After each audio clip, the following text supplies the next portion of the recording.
दुनिया तक पहुंचाएगा।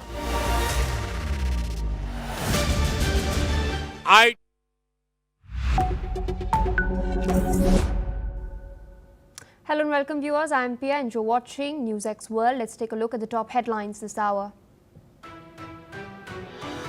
Israeli officials have stated that 4 people have been killed and 15 others seriously wounded in a shooting attack at Jerusalem's Ramat Junction. First responders say that several more are lightly injured as police confirm that the 2 attackers have been neutralized. Israeli Defense Minister Katz has warned Hamas to release hostages and lay down arms or face the destruction of Gaza and its own annihilation. His message comes minutes after US President Donald Trump has issued what he called a last warning to the group. Spanish Prime Minister Pedro Sanchez has announced 9 measures including an arms embargo on Israel and a ban on ships carrying fuel for its army from using Spanish ports. Sanchez has stated that the moves are meant to stop the genocide in Gaza, punish its perpetrators and support Palestinian people, is what he has stated, and I've quoted. South Korean Foreign Minister Cho Hyun is travelling to the United States to address the fallout from the mass arrests of Korean workers in Atlanta in Georgia. Seoul has stated that a deal has been reached to free about the 300 detainees from a Hyundai LG battery plant with plans to fly them home this week. Ukrainian President Volodymyr Zelensky has stated that he supports US tariffs on countries continuing trade with Russia, calling the idea correct in an interview. His comments come as the Indian Prime Minister Narendra Modi has attended the SCO summit in China alongside Vladimir Putin, while the Trump administration states that it is preparing new sanctions against Russia. A 16-year-old masked assailant has opened fire with a shotgun at a police station in Izmir in Turkey, killing 2 officers and wounding 6 others.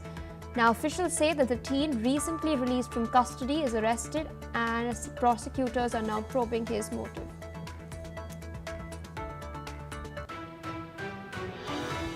Aaron Patterson, also known as the Mushroom Murderer, has been jailed for life with a 33-year minimum term for murdering 3 relatives and trying to kill another with a toxic mushroom meal.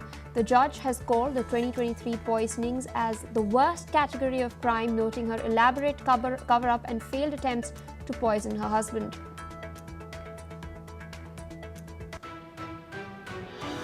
Norwegians have cast ballots on the final day of the parliamentary election, which was dominated by rising living costs and international turmoil as agendas. Meanwhile, polls show that the ruling Labour Party and its left-wing allies are narrowly holding a majority with 88 seats, down from 100 in 2021.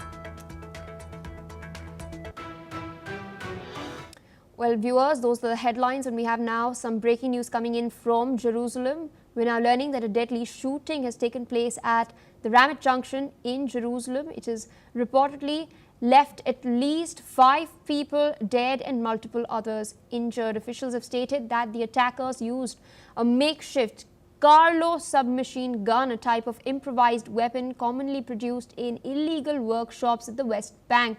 The 2 gunmen were shot and neutralized at the scene. Their exact identities and conditions remain unknown as of now. Meanwhile, local media reports that the gunmen apparently boarded a bus and opened fire on passengers. 5 of the victims are in serious condition. They've been rushed to hospitals in Jerusalem, with several others lightly injured. Security forces are continuing their investigation as the city is grappling with the aftermath of this attack, and we're now in fact getting further updates. We're learning that Megan David Adam, which is Israel's National Emergency Medical Disaster Ambulance and Blood Bank Service, has released a statement. They've stated that this attack has taken place at in fact, reports were received at around 10:13 a.m. local time, and approximately 15 people have been injured from gunfire at the Ramat Junction on Yigal Yadin Street in Jerusalem. So this is the latest that we are tracking. We will continue to bring further updates regarding this. Meanwhile, with us on the broadcast is Mr. Yossi Kupavaser, Israeli intelligence and security expert, joining us from Tel Aviv. Thank you so much for taking your time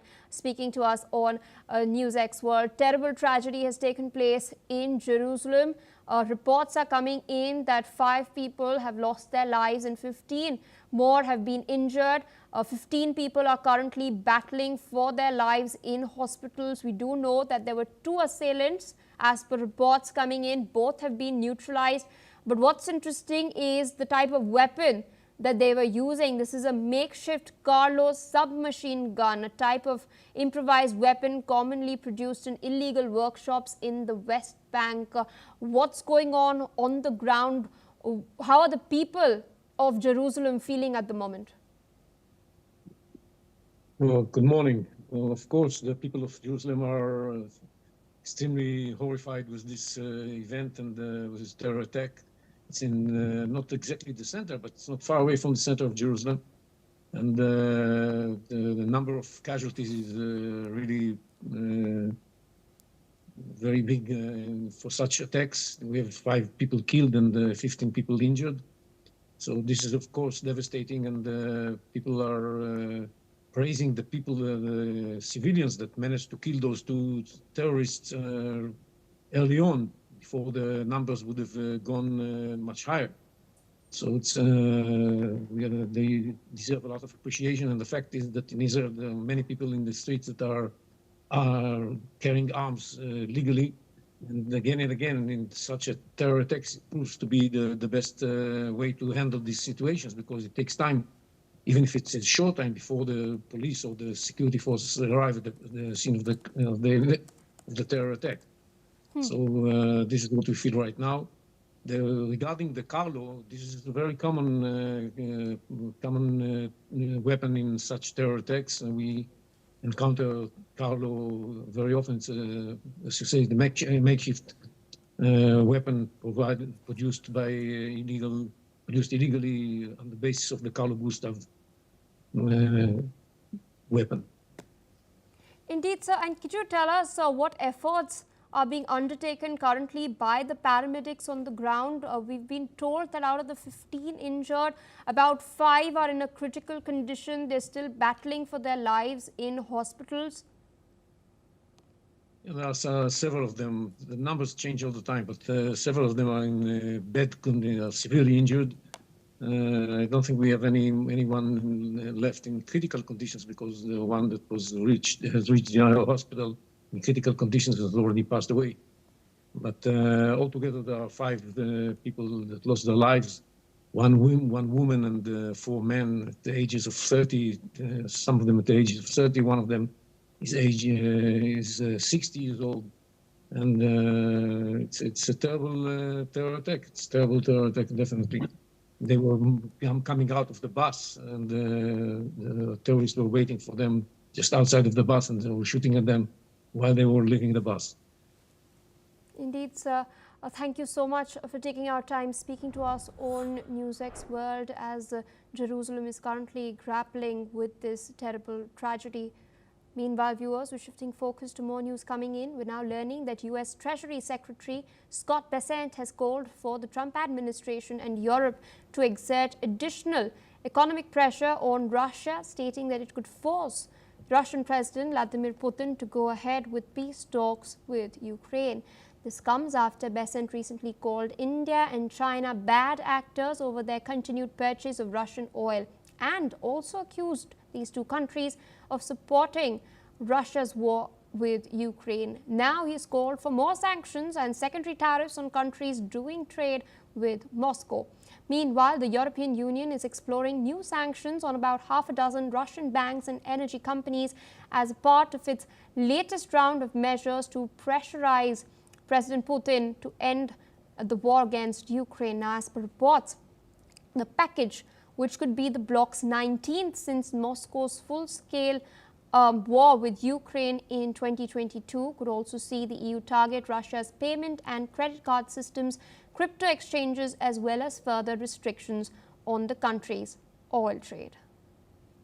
With us on the broadcast is Dr. Ajay Dua, former Commerce Secretary of India. He's a senior economist joining us from New Delhi. Thank you so much for taking our time speaking to us on NewsX World. Fresh comments have been made by US Treasury Secretary Scott Bessent. What's interesting is that Donald Trump had made a statement a couple of days ago calling Narendra Modi his friend. Indian Prime Minister responded to his statement, pointing out the strategic partnership that India and the United States share. But since then, we've seen a major barrage of drones as well as missile strikes take place against Ukraine. Some government buildings in Kiev were also struck. In light of that, US is calling for more sanctions against Russia. And we also see now the Treasury Secretary calling for further tariffs against India and China. Do you think the United States will go down this route, because they were clearly not very happy with the optics of the SCO summit? Thank you very much. I'm not sure whether this yet another round of sanctions against India by the US for continuing to purchase crude oil from Russia is going to be very effective. We are going to be buying, and we let that be known, even after the 50% tariff, which includes 25% penalty, that we would buy oil from wherever it is it's offered to us on most favorable terms. If Russia is able to compete in the international market and at the same time does not have onerous conditions of the payment to be made only in US dollars, I'm not sure if India would change its stand from what it has taken so far. I'd just like to remind that India had started buying crude oil from Russia 2.5, almost 3 years ago, after the US had supported it. The then Treasury Secretary, Janet Yellen, had clearly said that if you buy discounted oil, it helps maintain the prices in the international market, which otherwise, if the Russian oil were off the market, the global market, the prices could have shot through the sky. A figure of $200 a barrel was also being taken at that point of time.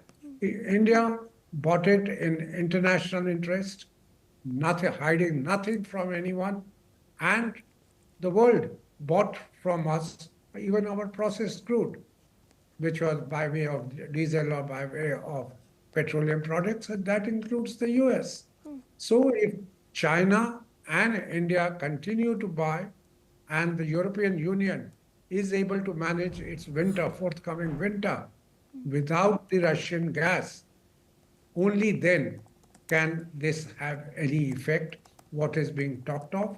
Otherwise, I think for Russia, it's hardly going to be a pressure point to yield on its conflict with Ukraine.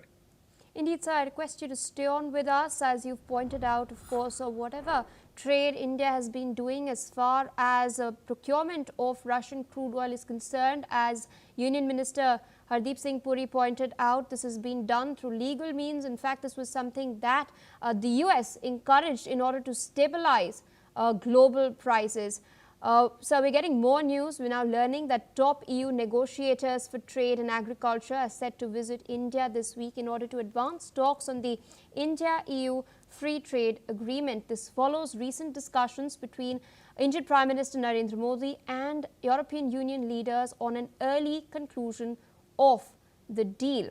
European Commissioner for Trade Marcos Sefcovic and Commissioner for Agriculture Christoph Hansen will lead the visit. And this is their first, in fact, since February this year, when the College of Commissioners travelled to India. The two commissioners will head a 30-member negotiating team from Brussels and will meet their Indian counterparts. This is information that has been provided by the Commerce Ministry. We also know for a fact that India's Commerce Minister Piyush Goyal and Agriculture Minister Shivraj Singh Chauhan will be present in these discussions as well. The visit aims to expedite negotiations and move towards finalizing the India-EU FTA, which is a process that has gained urgency, especially amidst trade pressures that is being exerted by the United States of America, considering the tariffs that have been imposed by the Trump administration. Still with us on the broadcast is Dr. Ajay Dua. So it's very interesting because on the 1st of October, the free trade agreement that India had inked with the four-nation European Free Trade Association, that will come into effect. And we're also now seeing discussions with European Union negotiators slated to take place very, very soon. Where do you think this will be headed next? What are the key sectors that India must look out for?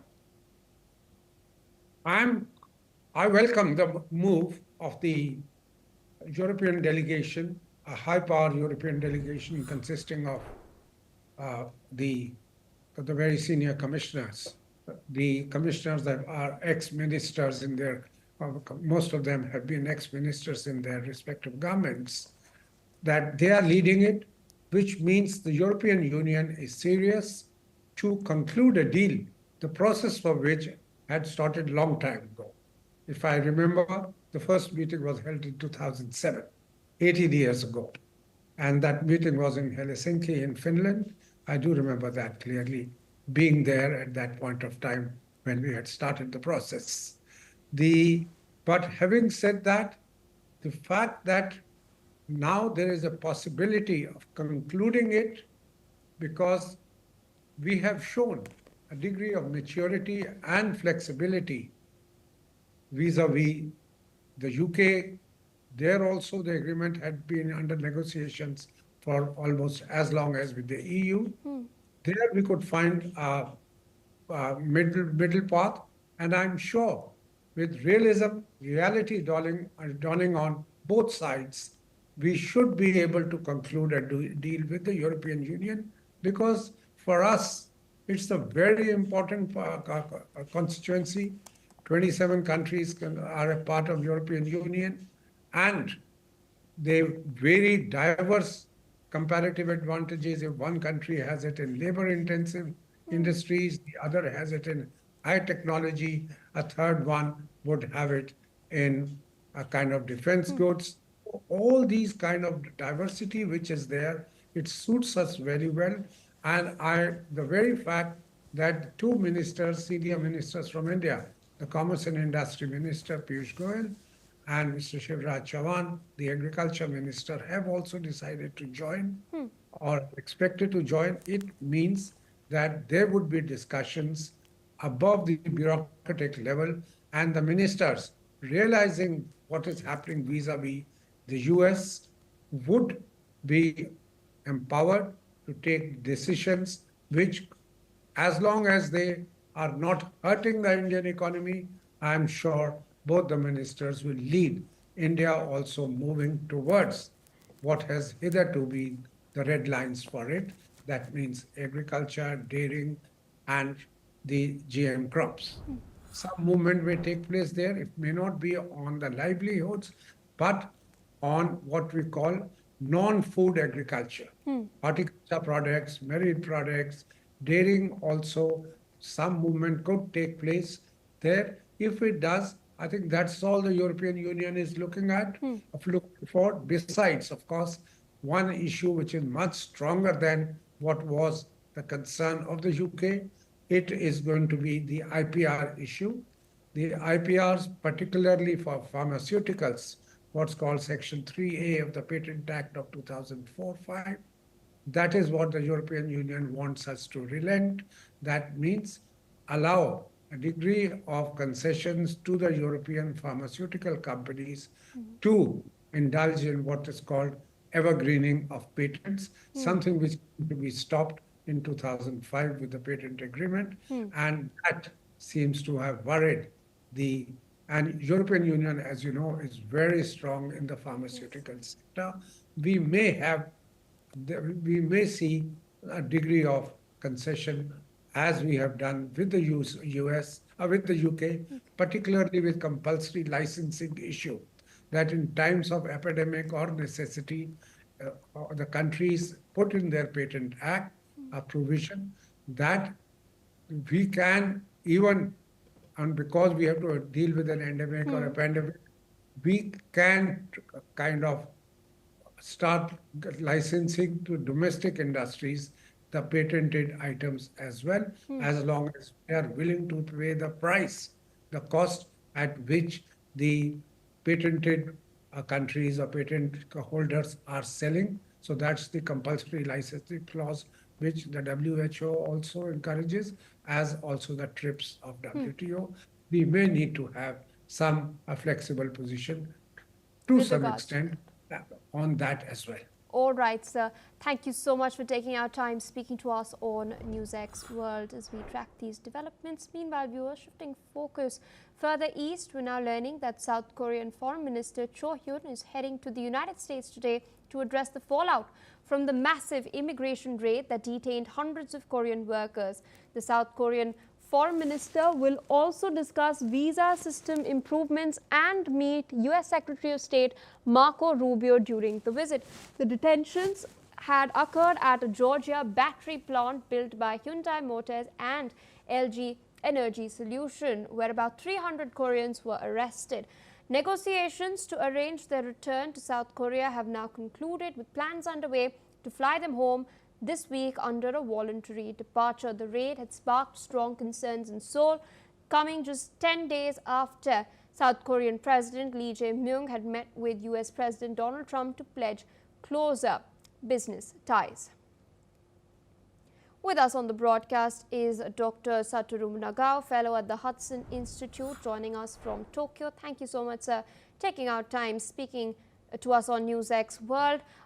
Quite the interesting visuals had come out that was released by the Immigrations and Customs Enforcement. We saw the detainees being shackled, their hands were bound, their feet were bound, they had chains around their waist as well. Very similar to the visuals that had come out earlier this year as well, when in fact people were detained and flown back to Guatemala or even India for that matter. Now, of course, the South Korean government is working on a war footing, trying to get these people back home in a dignified manner so that sentiment at home does not get worse than what it already is. We've seen the furor of the netizens on social media. But do you think Trump's bid to keep his image of a strongman intact with his MAGA base could have international diplomatic ramifications as well, considering that South Korea is a very close partner of the United States? It pledged a lot of investment just about 10 days back as well. In this case, we should not forget one fact. For a long time, not only South Korea, but also some other countries exploit U.S. law enforcement activities, so inactive in this case, and the United States illegally. So that's why this is illegal. Despite this,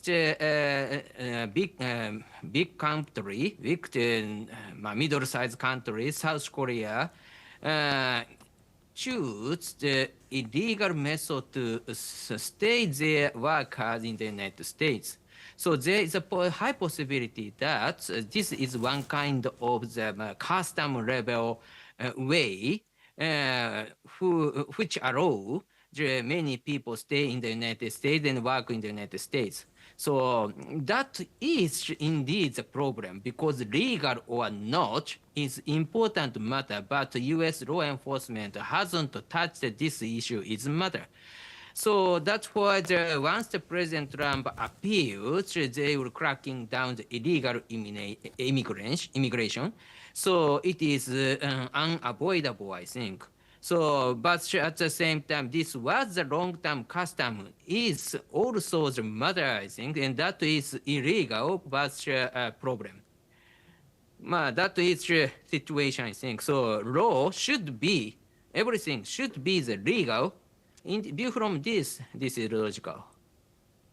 All right, so I request you to stay on with us as we are tracking further updates coming in.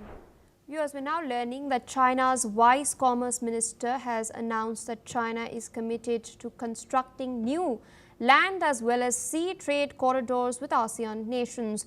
The minister had also emphasized China's willingness to work with ASEAN to maintain robust global supply chains amid growing economic challenges. Furthermore, China plans to push for the formal signing of an upgraded China-ASEAN free trade agreement before the end of the year.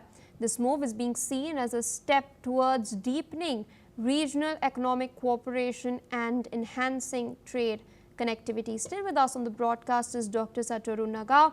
Interesting statement coming in from China's Vice Commerce Minister. We do know that China cooperates very closely with some of the ASEAN nations, but that's not all. They also have long-standing differences, maritime differences in particular with a few of these ASEAN countries as well. Do you think an upgraded FTA can be catalyzed, keeping the increasing aggressive posture of the PLA Navy in focus?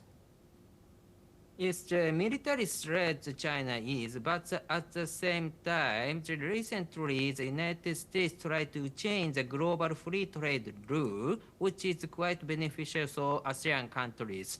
So that's why between the U.S. and China, the ASEAN country try to change their stance a little bit from the U.S. to China a little.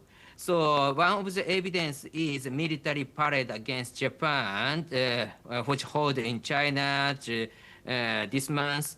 6 countries, including Indonesia, Cambodia, Vietnam, Laos, Malaysia, and Myanmar, of the ASEAN country, sent the leader to join this military parade.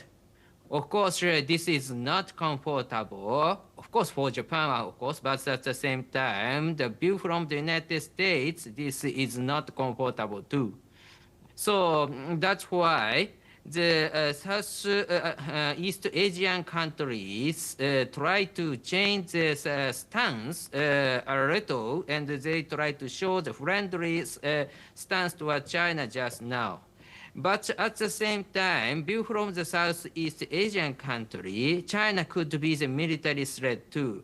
So that's why even if they try to show a little bit friendly stance towards China, there is a limitation too. So that's why still Southeast Asian countries try to be just between the US and China, and case-by-case basis, they try to be friendly to the US, friendly to the China, and try to survive between two. But that could be the strategy for them. Thank you.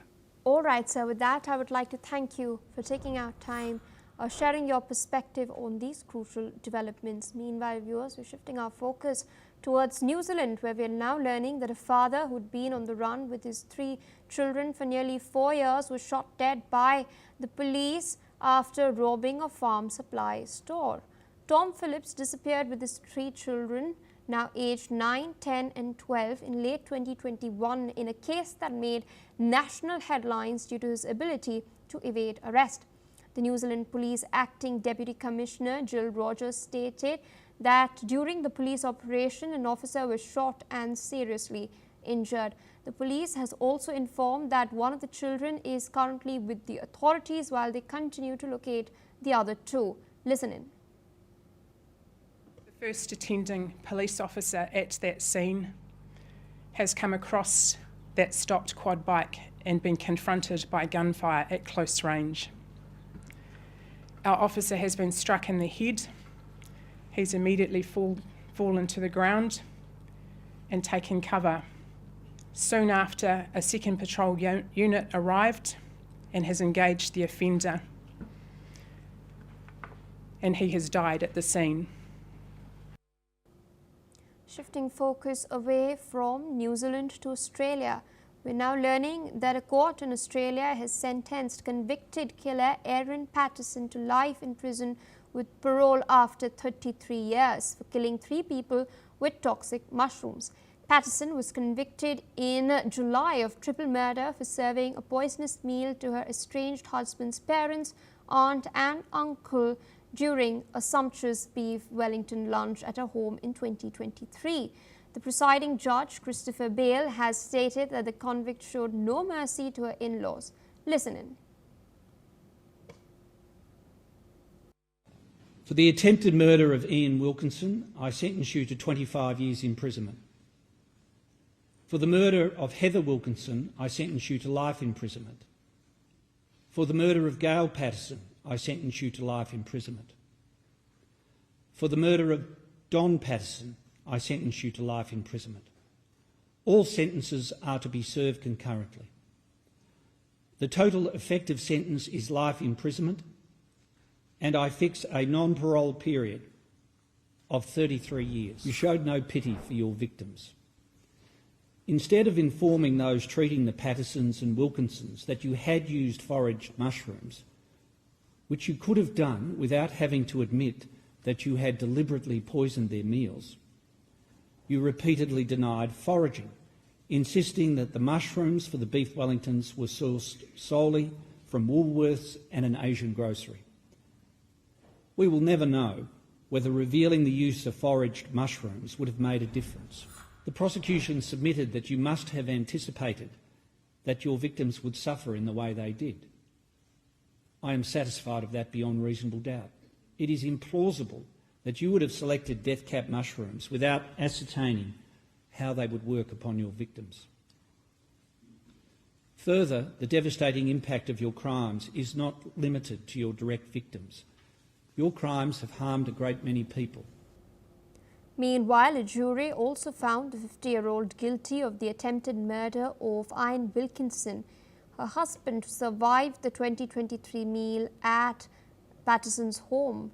The town had about some 6,000 people. It was located 135 kilometres southeast of Melbourne. Let's listen in to what Ian Wilkinson and some of the locals had to say. My purpose here today is to give some well-earned thanks.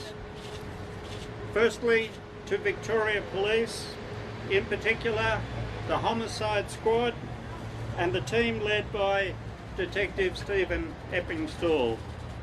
They made a professional, efficient and effective investigation into what happened at the lunch. They brought to light the truth of what happened with the death of 3 good people. I'd like to extend gratitude too to the team from the Office of Public Prosecutions, led by Senior Counsel Nanette Rogers. The court processes are a little bewildering to lay people like me, and we're grateful for their expertise, their hard work and their perseverance that has secured this conviction. Look, I think it is fair because I think it's also about the message that it sends with that sort of crime. I understand that she's going to be looking to appeal, and I think that's fair as well. So it seems harsh, but if she's up for parole in 33 years, that sounds about right to me, given what she's been sent to jail for.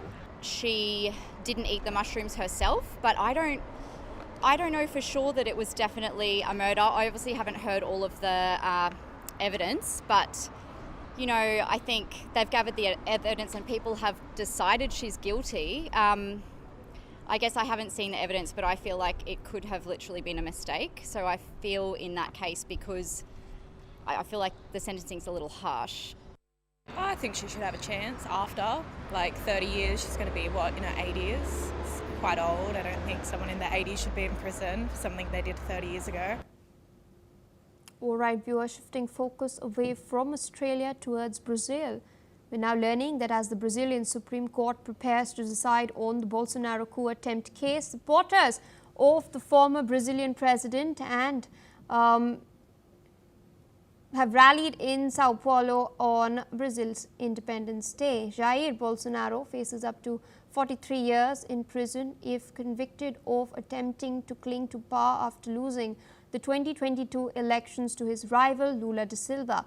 Now, thousands of Bolsonaro supporters gathered at Rio de Janeiro's Copacabana Beach in a show of support, calling for amnesty for the former president. They described the legal proceedings against Bolsonaro as a witch hunt.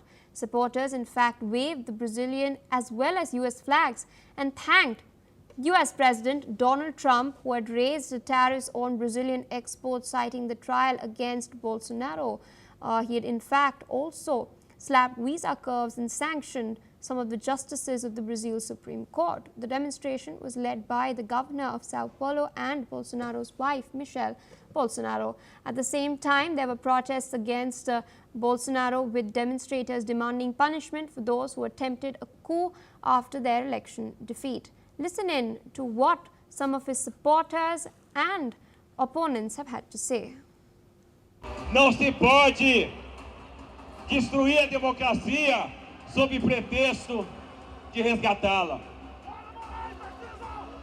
A gente não topa a impunidade.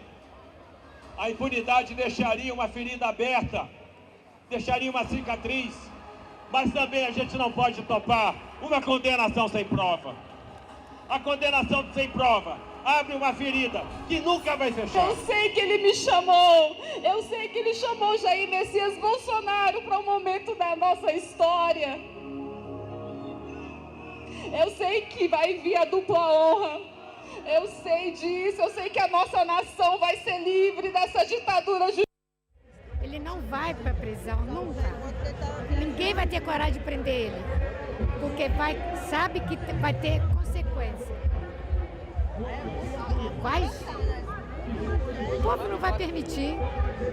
Você vê, o povo é apaixonado, não pelo Jair Bolsonaro, mas pelo presidente que ele foi. O Brasil é um país soberano, ditadura nunca mais.